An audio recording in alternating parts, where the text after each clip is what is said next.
The only reason the sovereign will mine Bitcoin for is so that they can be guaranteed that they own block space, so that they can't be censored. Maybe take one more step of that. Sure. So when you say they're trying to guarantee themselves block space, why would that matter for a sovereign?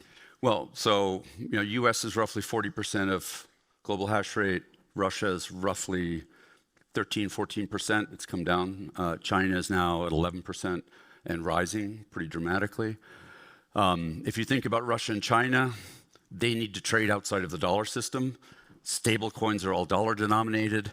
You have to have an on-ramp and an off-ramp. Well, the US just showed with Venezuela that you can take a stable coin, large stable coin consumer, and take them out of the market.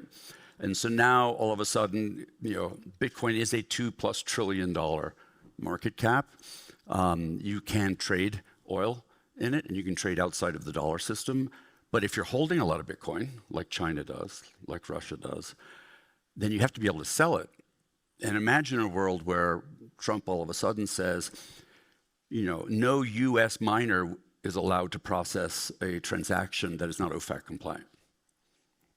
That has happened before, right? 4 or 5 years ago. Senator Warren would love it if we could do that.